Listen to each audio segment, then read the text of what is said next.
যদি তোমরা দাঁড়ানো অবস্থায় জিকির করো, কোন অবস্থায় বলেন? দাঁড়ানো অবস্থায় যদি জিকির করো, ওয়াকুদা, এবং যদি বসা অবস্থায় জিকির করো, ওয়ালা জুনুবিহিম, যদি তোমরা শোয়া অবস্থায় জিকির করো, দাঁড়ানো অবস্থায়, বসা অবস্থায়, শোয়া অবস্থায়, এই তিন অবস্থায় যদি তোমরা জিকির করো, আমি আল্লাহ রব্বুল আলামিন খুশি হয়ে যাব। বলেন না সুবহানাল্লাহ। এখন যদি আমরা দুনিয়ার দিকে তাকাই, একটা মানুষ হয়তো দাঁড়ানো আছে, না হয় বসা আছে, না হয় শোয়া আছে, ঠিক কিনা বলেন? এই তিন অবস্থার বাইরে কোনো মানুষ আছে বলেন? কোনো মানুষ নাই। তাহলে এই তিন অবস্থা বলতে আল্লাহ রাব্বুল আলামিন বুঝাইতেছে, ও আমার গোলাম, যদি 24টা ঘন্টার ভিতরে 24টা ঘন্টায় তোমার জিকির করা লাগবে না, যদি আমি আল্লাহর মুহাব্বত, আমি আল্লাহর ভাই যদি তোমার অন্তরে থাকে, আমি আল্লাহ রাব্বুল আলামিন তোমাকে জাকিরিন হিসেবে গণ্য করে ফেলবো। সুবহানাল্লাহ বলে। আল্লাহ রাব্বুল আলামিন বলতেছেন, ও দুনিয়ার মানুষ, বিশ্বনবীজি সাল্লাল্লাহু আলাইহি ওয়াসাল্লাম বলতেছে, ও দুনিয়ার উম্মতেরা তোমরা শুনে রাখো, আমি বলতেছি দুনিয়ার ভিতরে ছোট্ট দুইটা কালিমা আছে, ছোট্ট দুইটা জিকির আছে, ওই কালিমা দুইটা পড়তেও সহজ, কিন্তু মিজানের পাল্লায় কিয়ামতের ময়দানে এমন ওজন দিবে, তাম দুনিয়া যদি সব এক পাল্লায় রাখা হয়, আর ওই দুইটা কালিমা যদি অন্য পাল্লায় রাখা হয়, কালিমার ওজনটা বেশি ওজন হয়ে যাবে। বলেন না সুবহানাল্লাহ। সাহাবীরা জিজ্ঞাসা করতেছেন, ইয়া রাসূলুল্লাহ, ইয়া হাবিবাল্লাহ, কি সেই জিকির আমাদেরকে জানাইয়া দেন, আমরা তো অল্প ইবাদত করে জান্নাতে যেতে চাই, আমাদের হায়াত কম। এক একজন নবীর উম্মতের হায়াত ছিল 200 বছর, 300 বছর, আমাদের হায়াত শুধুমাত্র 50 বছর, 60 বছর, 40 বছর। আমরা অল্প ইবাদত করে জান্নাতে কিভাবে যেতে পারি, কিভাবে আমাদের মিজানের পাল্লাটা ভারী করতে পারি, আমাদেরকে শিখিয়ে দেন। বিশ্বনবীজি বলতেছেন, আমার উম্মতেরা তোমরা জিকির করবা সুবহানাল্লাহি ওয়া বিহামদিহি। বলেন না সবাই, সুবহানাল্লাহি ওয়া বিহামদিহি, সুবহানাল্লাহিল আযীম। বলেন না সুবহানাল্লাহ। এই কালিমা পারেন না এমন কেউ আছেন? এমন কেউ নাই। এমনকি আমাদের প্রত্যেক ঘরের মায়েরা, বোনেরা পর্যন্ত এই কালিমা পারে। অত্যন্ত সহজ একটি জিকির আল্লাহ রাব্বুল আলামিন আমাদেরকে শিখাই দিয়েছে। কেন শিখাই দিয়েছে?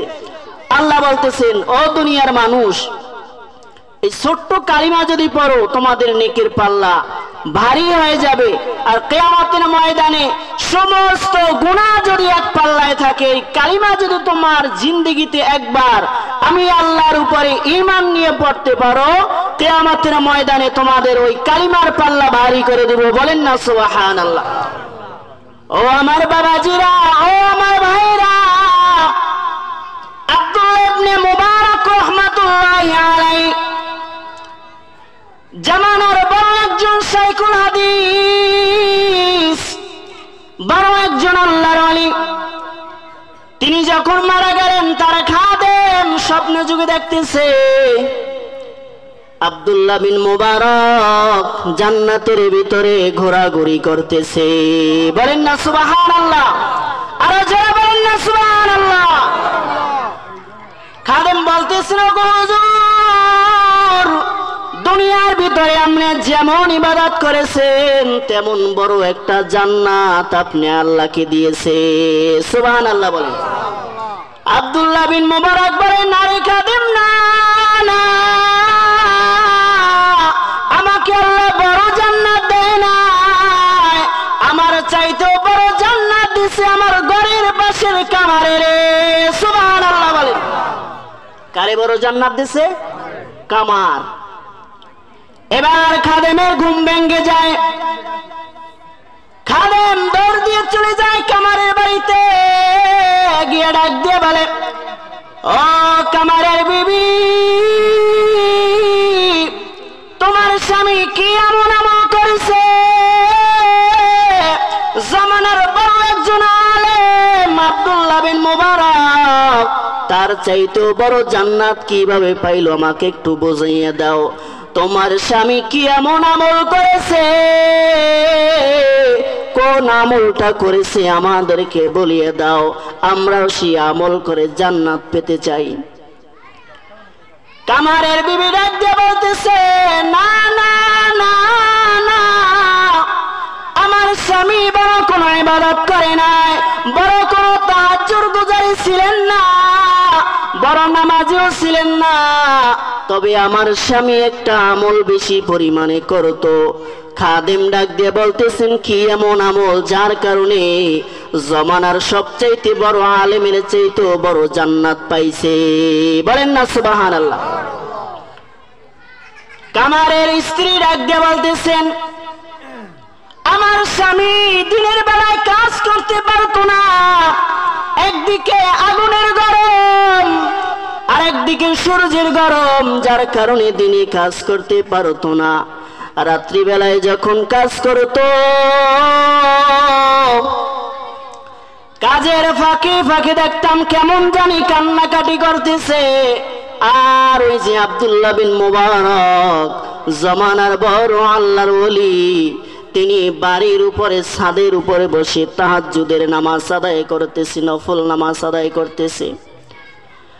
আর আমার স্বামী কামারের দেখতাম ওই আব্দুল্লাহ বিন মুবারকের দিকে চেয়ে চেয়ে কাঁদে আর বলতেছে, আল্লাহ, আমি তো গরিব হই নাই মালিক, আমাকে আপনি গরিব বানাইছেন। আমি তো অভাবী হই নাই, আপনি আমাকে অভাবী বানাইছেন। আমার তো টাকা নেই, পয়সা নাই, আমার এই সাধারণ কাজ করে করে আমার ঘরটাকে চালাইতে হয়। এই কথাগুলি আর বলতে আর আল্লাহর ওলির দিকে তাকাই তাকাই বলতেন, আমারে যদি আপনি টাকা দিতেন আল্লাহ, আমাকেও যদি ধনী বানাইতেন, আমিও আপনার ওই আলেমের মতন, ওই আপন বান্দার মতন রাত্রে জাগিয়া জাগিয়া আপনার দরবারে সিজদা দিতাম। বলেন না সুবহানাল্লাহ। আল্লাহ বলতেছেন, গোলাম, সমস্ত নামাজিরা জান্নাত পাবে না, সমস্ত জিকিরকারী জান্নাত পাবে না। আল্লাহ বলতেছেন, এমন এমন কিছু নামাজি বান্দা আছে যারা একটু নামাজ ছাড়ার কারণে তার চোখ থেকে পানি বের হয়ে যায়। ঠিক কিনা বলেন? মনের ভিতরে একটা আফসোস চলে আসে, হায় রে হায়, একটা একটু নামাজ আমার কাছ থেকে ছুটে গেল, একটা ঘন্টা আমি আল্লাহর জিকির করি নাই, আল্লাহর ইবাদত করি নাই, এই একটা ঘন্টা কিয়ামতের আগে আর কখনো পাবো না। ঠিক কিনা বলেন?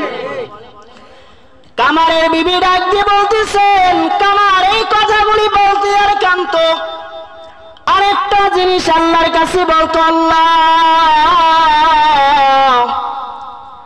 এই দুনিয়ার সমস্ত মানুষেরা আমাকে কামার কামার বলে গালি দেয়, এমনকি আমার সন্তান যদি বাজারে যায়, সমাজের মানুষেরা আমার ছেলেকে কাঁদায়, আমার ছেলেকে বলে, ওই যে দেখ কামারের ছেলে যায়, ওই যে দেখ কামারের মেয়ে যায়। ঠিক কিনা বলেন? আল্লাহ রাব্বুল আলামিন বলেন, দুনিয়ার মানুষ, আব্দুল্লাহ বিন মুবারক যখন নামাজ আদায় করে আর কামার বলতেছে, আল্লাহ, আমি এই সাধারণ কাজ করার কারণে মানুষ আমাদেরকে খারাপ কথা বলতেছে, ও আমার আল্লাহ,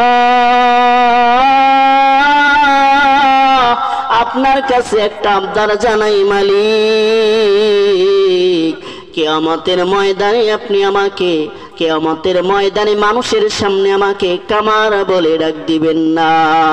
আল্লাহু আকবার বলেন সবাই।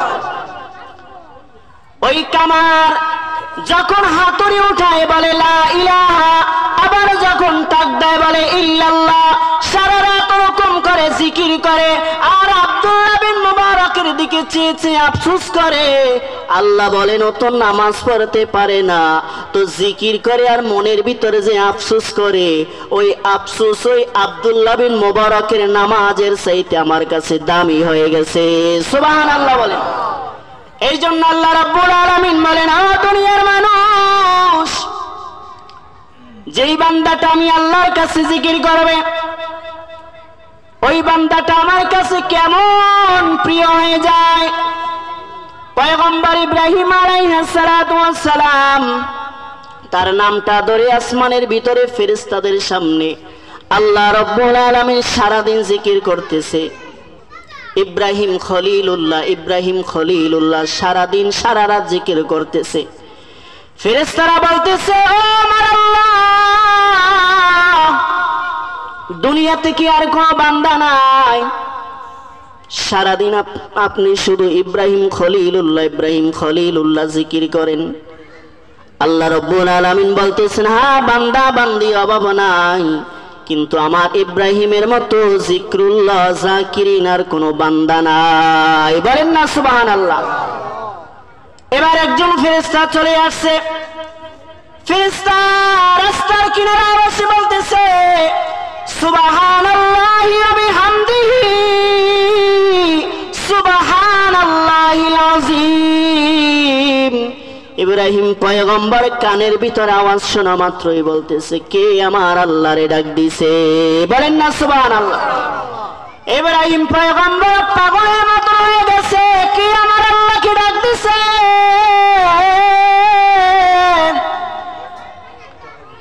ওই লোকটা ডাক দিয়ে বলতেছেন, আমি আপনার আল্লাহকে ডাক দিছি। ইব্রাহিম পয়গম্বর বলতেছে, আর একবার একটু ডাক দেন। ওই ব্যক্তি বলতেছেন, শুধু শুধু ডাক দেওয়া যাবে না, এই কালিমা বিক্রি করা যাবে না। যদি আমাকে আপনি আপনার ছাগলের পাল থেকে অর্ধেক ছাগল দিয়ে দেন, তাহলে আমি আপনার কাছে এই নামটা আবার উচ্চারণ করব। বলেন না সুবহানাল্লাহ। এরকম করতে করতে এক পর্যায়ে ইব্রাহিম পয়গম্বরের সমস্ত সম্পদ শেষ। তারপরে বলতেছে, আরেকবার বলেন সুবহানাল্লাহি ওয়া বিহামদিহি সুবহানাল্লাহিল আযীম। এক পর্যায়ে সমস্ত সম্পদ শেষ। এবার লোকটা বলতেছে, আর একবার বলবো, যদি আপনি আমার সারা জীবনের জন্য খাদেম হয়ে যান, কামলা হয়ে যান। বলেন না সুবহানাল্লাহ।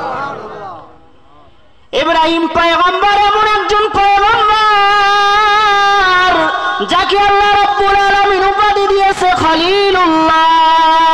সেই খলিলুল্লাহ বলতেছে, আমাকে আপনার গোলাম বানাইয়া নেন, তারপরেও আরো একবার আমার কাছে কালিমা পাঠ করেন। বলেন না সুবহানাল্লাহ। এবার ওই বান্দা বলতেছে, হায় রে হায়, ও ইব্রাহিম, আপনার কথা আসমানের ভিতরে প্রচার হইতেছে। আমি একজন ফেরেশতা আপনার কাছে পরীক্ষা করতে আসছি, আপনি কেমন জিকির করেন। আমি দেখলাম দুনিয়ার ধন সম্পদ আপনার কাছে কিচ্ছু না, দুনিয়ার নারী বাড়ি গাড়ি সব কিছু আপনার কাছে তুচ্ছ, একমাত্র আল্লাহর নামটাই আপনার কাছে আপন। বলেন না সুবহানাল্লাহ। ও আমার বাবাজিরা, আল্লাহ রাব্বুল আলামিন বলতেছেন, ইন্নামাল মুমিনুনা আল্লাযীনা ইযা যুকিরাল্লাহ ওয়াজিলাত কুলুবুহুম। আল্লাহ বলতেছেন, যে বান্দাটা মুমিন হবে তার ভিতরে কিছু গুণ থাকবে। ওই গুণের ভিতরে এক নাম্বার গুণ হলো যারা সর্বদা সব সময় জিকির করে। বলেন না সুবহানাল্লাহ। তাহলে আমরা জিকির করতে রাজি আছি না নাই? বলেন একটু জোরে আওয়াজ দিয়ে বলেন, জিকির করতে রাজি আছি না নাই? নারায়ে তাকবীর, নারায়ে তাকবীর। একটু জিকির করেন, লা ইলাহা ইল্লাল্লাহ। সবাই বলেন, সবাই, লা ইলাহা ইল্লাল্লাহ, লা ইলাহা ইল্লাল্লাহ, লা ইলাহা ইল্লাল্লাহ।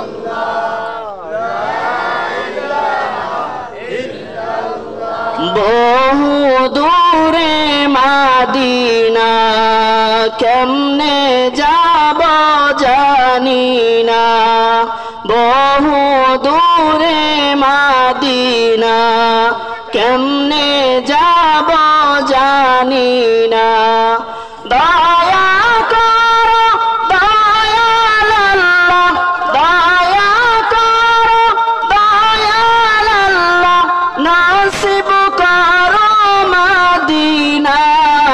লা ইলাহা ইল্লাল্লাহ, লা ইলাহা ইল্লাল্লাহ, লা ইলাহা ইল্লাল্লাহ, লা ইলাহা ইল্লাল্লাহ।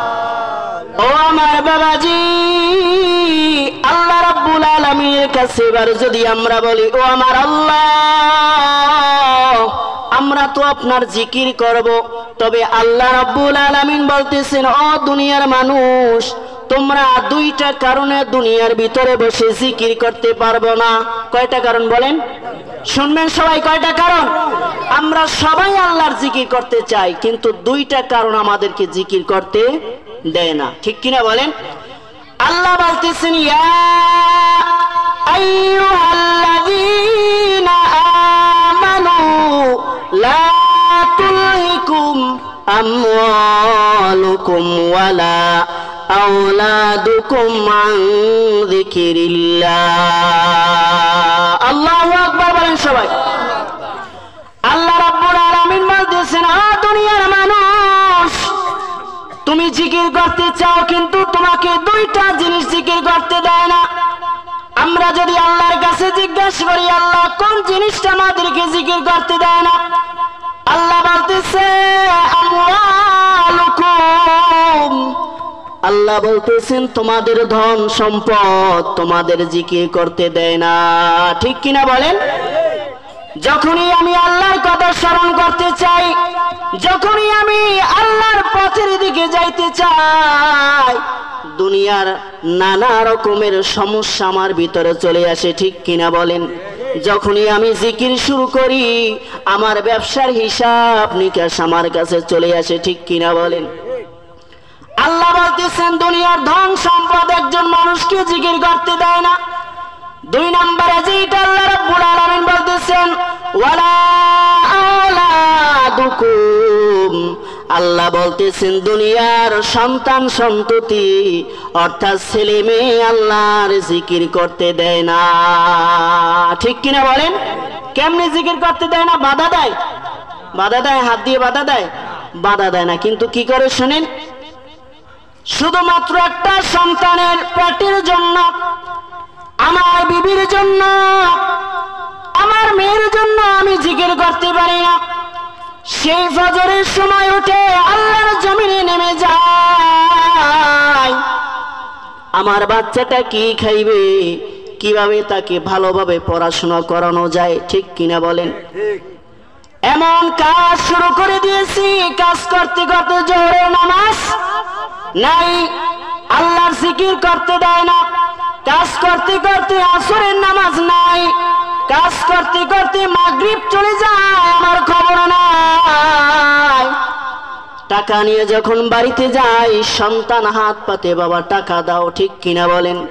মেয়ে বলে, বাবা আমার মাদ্রাসার টাকা দরকার, প্রাইভেটের টাকা দরকার, ঠিক কিনা বলেন? এই সারাদিনের পেরেশানি আল্লাহ বলতেছেন, ছেলে মেয়ে, ছেলে সন্তান আর ধন সম্পদ, এই দুইটা জিনিস আমার দুনিয়ার সমস্ত বান্দাদের ভিতরে কিছু কিছু বান্দাদেরকে জিকির করতে দেয় না, ঠিক কিনা বলেন? এবার যদি আমরা আল্লাহর কাছে জিজ্ঞাসা করি, আমার মাওলা, জিকির যদি না করি তাহলে আমাদের কি ক্ষতি হবে? আপনার স্মরণ না করে যদি কবরে যাই তাহলে আমাদের কি ক্ষতি হবে? আল্লাহ রাব্বুল আলামিন বলতেছেন, ওয়ামান আরাদা যিকরি ফাইন্না লাহু মাঈশাতান যানকা ওয়া নাহশুরুহু ইয়াওমাল কিয়ামাতি আমা। বলেন না সুবহানাল্লাহ। আল্লাহ বলতেছেন, দুনিয়ার মানুষ, যদি তোমরা আমি আল্লাহর স্মরণ না করো, আল্লাহর জিকির না করো, তাহলে এক নাম্বার যে ক্ষতি তোমাদের হবে, আমি আল্লাহ রব্বুল আলামিন তোমাদের জীবিকা ছিনিয়ে নেব। বলেন না নাউজুবিল্লাহ। অর্থাৎ ওই যে বলেছিলাম হাজার হাজার টাকা কামাই করব কিন্তু ভালো খাইতে পারবো না, পেরেশানিও শেষ হবে না, ঠিক কিনা বলেন? যদি জিকির না করি তাহলে এই সমস্যায় আমরা ভুগতে থাকবো। আর একটা মানুষ যদি সকাল ও সন্ধ্যায় আল্লাহর জিকির করে, যদি সর্বদা সব সময় আল্লাহর জিকির করে, কম কামাই করেও আল্লাহর সান্নিধ্য এবং দিলের ভিতরে একটা শান্তি লাভ করতে পারে, ঠিক কিনা বলেন? 2 নাম্বার আল্লাহ যেটা করবে, আল্লাহ বলতেছেন ওয়ানাশুরুহু ইয়াউমাল কিয়ামাতি আ'মা। আল্লাহ রাব্বুল আলামিন বলতেছেন কিয়ামতের ময়দানে তাকে আমি অন্ধ করে উঠাইব। বলেন না নাউজুবিল্লাহ। তাহলে আল্লাহ রাব্বুল আলামিন মুমিনের 1 নাম্বার যে গুণ আছে জিক্রুল্লাহ, অর্থাৎ আল্লাহ রাব্বুল আলামিনের জিকির করবেন। অথবা দুনিয়ার কোন জায়গায় যদি কোরআনের মজলিস হয়, যদি মাহফিল হয়, যদি জিকিরের মজলিস হয়, তাহলে তার অন্তরটা নরম হয়ে যাবে।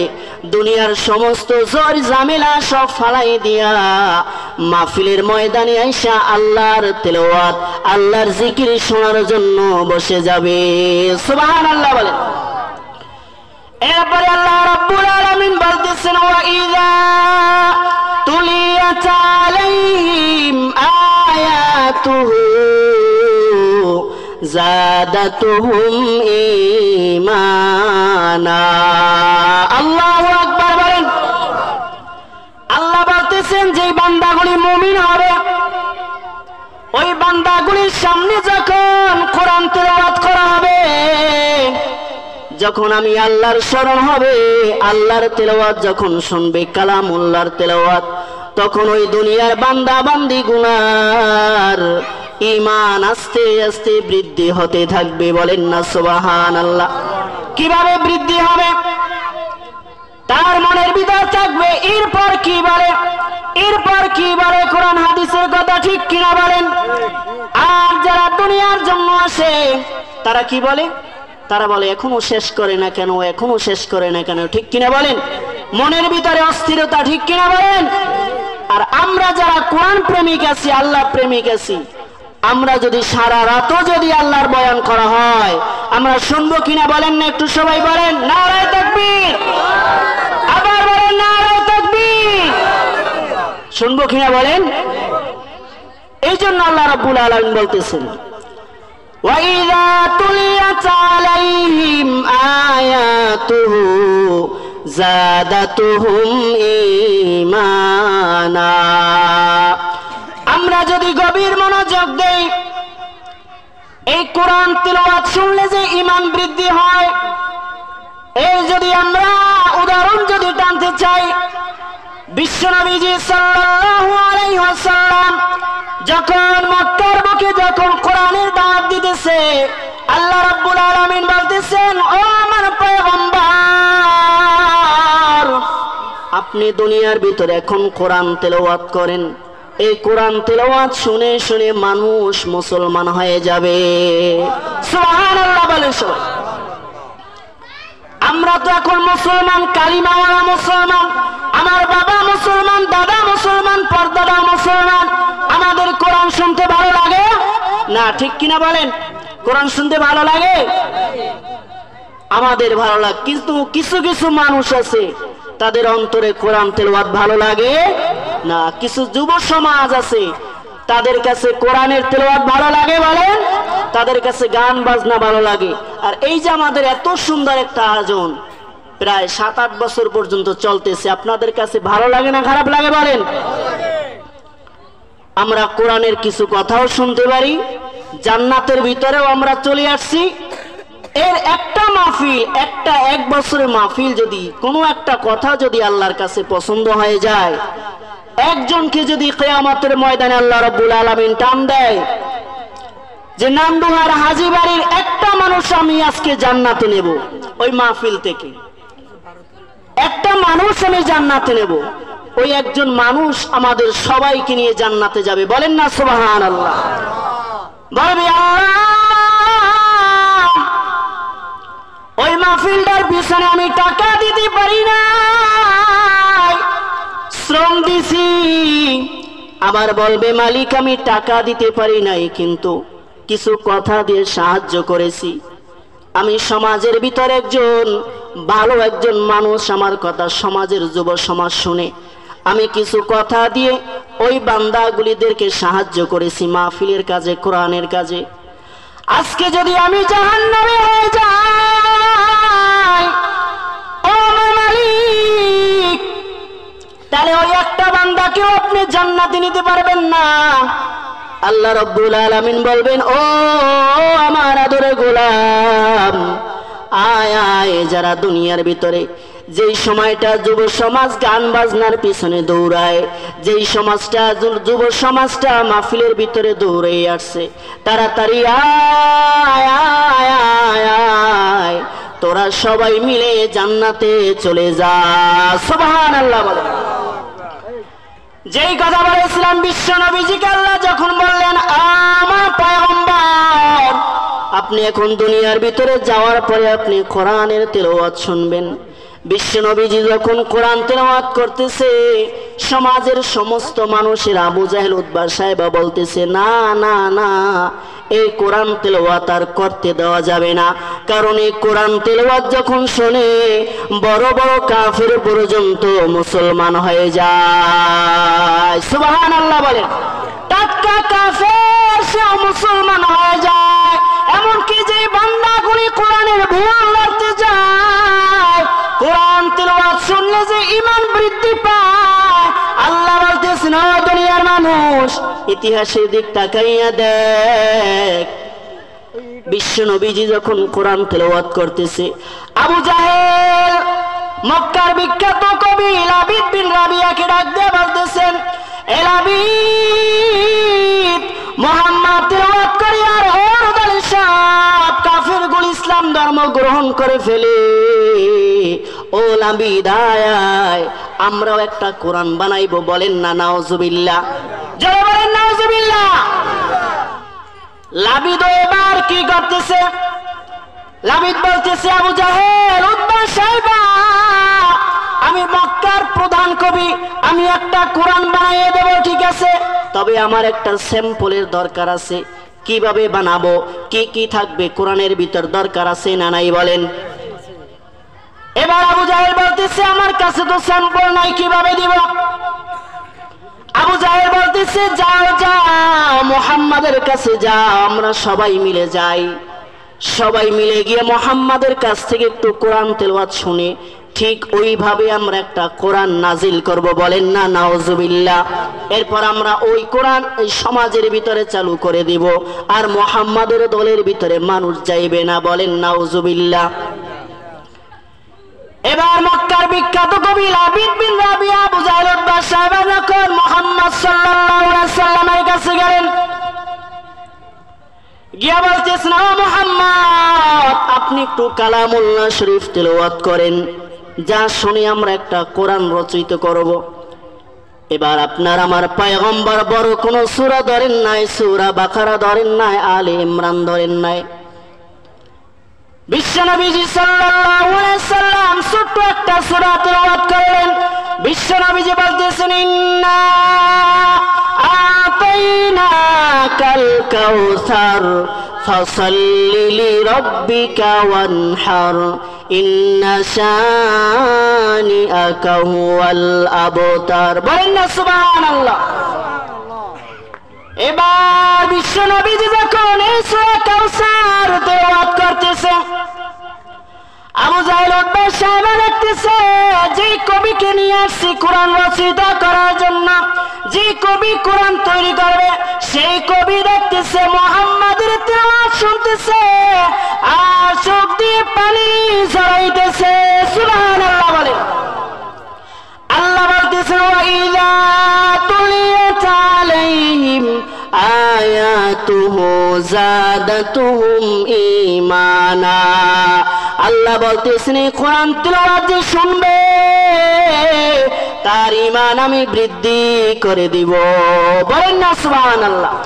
এবার লাবিদ বিন রাবিয়া বলতেছেন, আবু জাহেল, উতবা, সাইবা, না না না, আমি আর আপনাদের দলের ভিতরে থাকবো না, আমি নতুন কোন কোরআন বানাইতে পারবো না।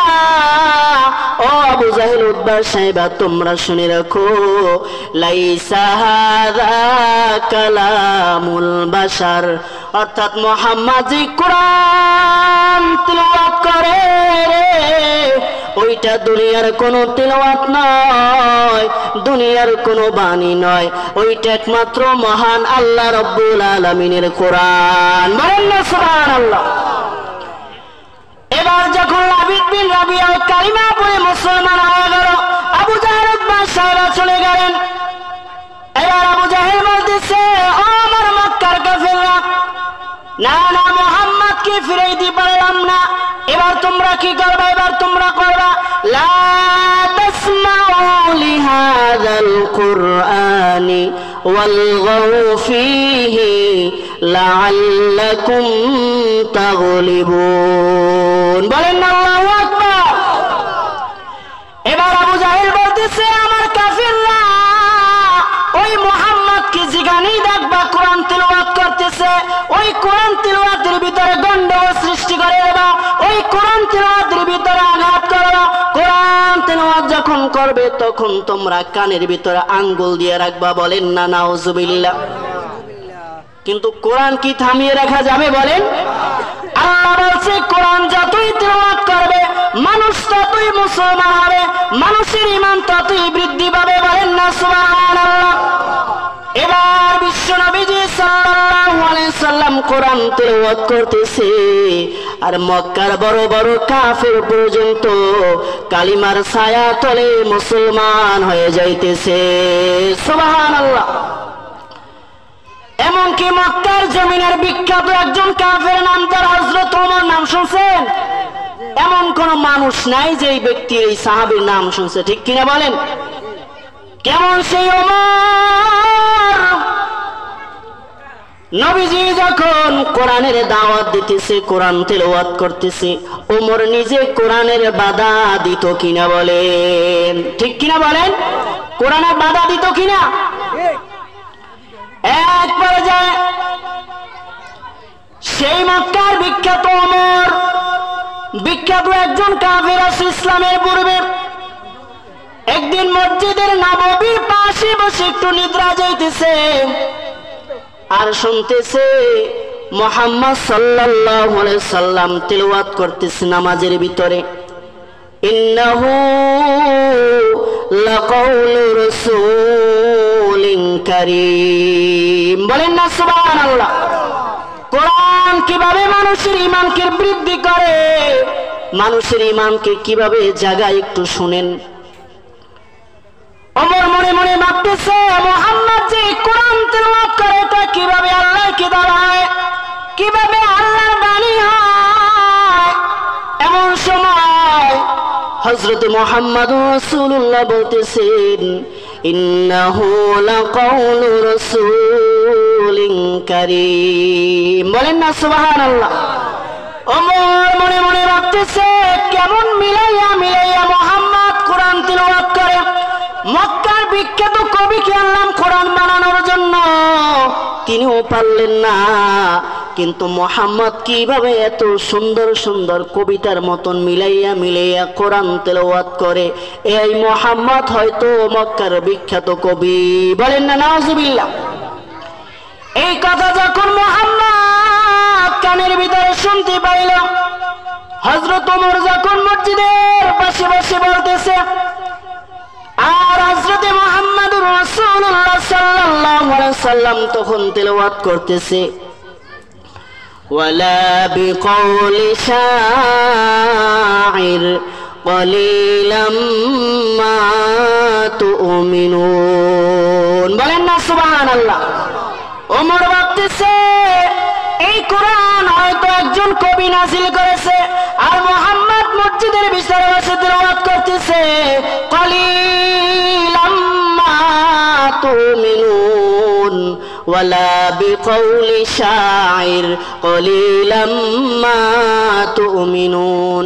না না, এই কোরআন কোনো কবির বানানো নয়। এবার ওমর ভাবতেছে মনে মনে, হায় রে হায়, আমি এখানে বসে ভাবতেছি কবি বানাইছে, আর মুহাম্মদ মসজিদে বসে জবাব দিতেছে না, এটা কোনো কবির বানানো নয়। এবার ওমর বলতেছে, কত বড় জাদুকর, আমি এখানে বসে বলছি কবি বানাইছে, সেটা ওখানে বসে শুনে ফেলছে। এবার ওমর বলতেছে, হায় রে, এটা তো একজন গণক, মুহাম্মদ তো একজন গণক, এটা তো গণকের কথা। সঙ্গে সঙ্গে আল্লাহ রাব্বুল আলামিন নাজিল করে দিলেন, ওয়ালা বিকাউলি কাহিন, না না, এটা কোনো গণকেরও কথা না। বলেন না সুবহানাল্লাহ। এবার মনে মনে ভাবতেছে ওমর, তাহলে এই কালাম, এই কোরআন তাহলে কার কথা? এবার মুহাম্মদ সাল্লাল্লাহু আলাইহি সাল্লাম মসজিদের ভিতরে বসে জবাব দিতেছে, তানজিলুম মির রাব্বিল আলামিন। বলেন না সুবহানাল্লাহ। মুহাম্মদ বলতেছে, তাই মহান মালিকের কালাম। সেখান থেকে ওমরের মনের ভিতরে ঈমান জাগতেছে। যখন এই কোরআন তেলাওয়াত শুনছে, মনের ভিতরে ঈমান দীপ্ত আগুনগুলি জ্বলতেছে। এবার হযরত ওমর আস্তে আস্তে কালিমার ভিতরে দাবি হইতেছে। আবু জাহেল দিক দিয়ে আইন জারি করেছে, ও মক্কার কাফিররা, ওই মুহাম্মাদের কল্লা যে আনতে পারবে, কোরআনের ভিতরে বাধা দিয়ে কল্লা যে আনতে পারবে, তাকে আমি সম্মানিত করব। কোনো মানুষ সাহায্য করে না, কোনো মানুষ সাহস দেখায় না, কিন্তু মক্কার বিখ্যাত কাফের হযরত ওমর ডাক দিয়ে বলে, হে আবু জাহেল, আমি মুহাম্মাদের কল্লা আনতে পারবো। বলেন নাউজুবিল্লাহ। এবার মুহাম্মদ যখন কোরআন তেলাওয়াত করতেছে, হযরত ওমর কল্লার জন্য খোরাতির তরবারি লইয়া দৌড়াইতেছে। প্রতিমধ্যে তার একজন বন্ধু তার সাথে দেখা যায়। বন্ধু বলতেছে, ওমর কই যাইতেছো?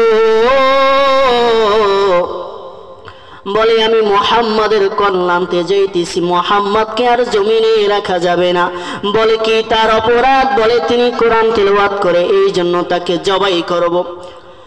হযরত ওমরের বন্ধু ডাক দিয়ে বলতেছে, মুহাম্মাদের কল্লা পরে আনবা, আগে যা, তোমার বোন আর ভগ্নিপতি তারা কালিমা গ্রহণ করেছে, তারাও তো কোরআন তেলাওয়াত করতেছে, তাদেরকে আগে ফিরাও।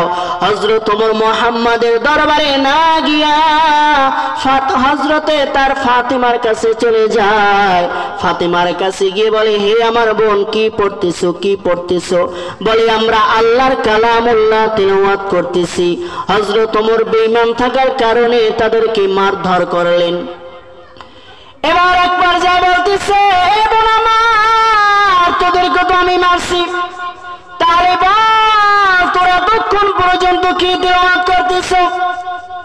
ওমরের বোন বলতেছে, আমরা কালামুল্লাহ শরীফ পড়তেছি, একটু শুনো কেমন লাগে দেখো। ওমরের বোন বলতেছে, তাহা মা আনজালনা আলাইকাল কুরআন লিতাশকা। বলেন না সুবহানাল্লাহ। ওমর বলতেছে, হায় রে, এই কালামের ভিতরে কোনো ভালো, কোনো খারাপ কথা তো নাই, সব কথাই তো সত্য কথা। বলেন না সুবহানাল্লাহ। মক্কার বিখ্যাত কাফেরের ভিতরে আল্লাহ রাব্বুল আলামিন আস্তে আস্তে কোরআন শোনার কারণে আস্তে আস্তে ঈমান ঢুকাইয়া দিতেছে, ঠিক কিনা বলেন? এবার ওমর বলতেছে, বোন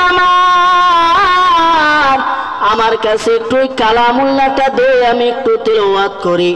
ফাতেমা বলতেছে, না না, এই কালামুল্লাহ শরীফ বিনা ওযুতে করা যাবে না, বিনা কালিমায় পড়া যাবে না। যাও যাও, তাড়াতাড়ি ওযু করে আসো, গোসল করে আসো। এবার ফাতেমা বলতেছে, চলো, যে মুহাম্মাদের এতদিন পর্যন্ত বিরোধিতা করেছো, যে কোরআনের এতদিন পর্যন্ত বিরোধিতা করেছো, সেই মুহাম্মাদের দরবারে যাই। ওমরকে নিয়ে মুহাম্মাদের দরবারে যখন চলে গেলেন, মক্কার বিখ্যাত একজন কাফের তরবারি নিয়ে মুহাম্মাদের কাছে যাইতেছে। আবু বকর ওসমান দেখে বলতেছে, ইয়া রাসূলুল্লাহ, ইয়া হাবিবাল্লাহ, ওই যে ওমর আসতেছে, আপনাকে তো এখনই শেষ করে ফেলবে। ইয়া রাসূলুল্লাহ, আপনি একটু গোপন হয়ে যান, গোপন হয়ে যান। নবীজি বলতেছে, না, এখন গোপন হওয়ার সময় নাই, একটু বসে থাকো, দেখো আল্লাহ কি করতেছে। বলেন না সুবহানাল্লাহ।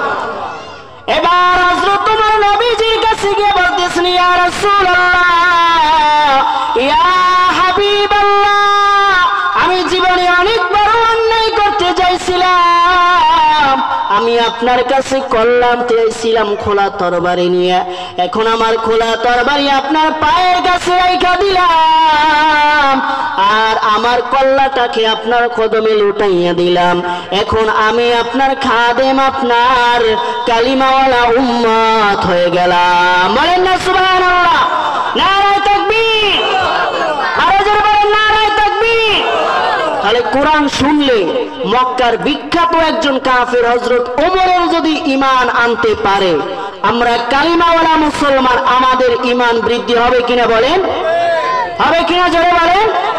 কিন্তু মন দিয়ে শুনতে হবে, শোনার মতন, ঠিক কিনা বলেন? এরপরে আল্লাহ রাব্বুল আলামিন বলতেছেন, ওয়ালা রাব্বিহিম ইয়াতাওয়াক্কালুন। আল্লাহু আকবার বলেন।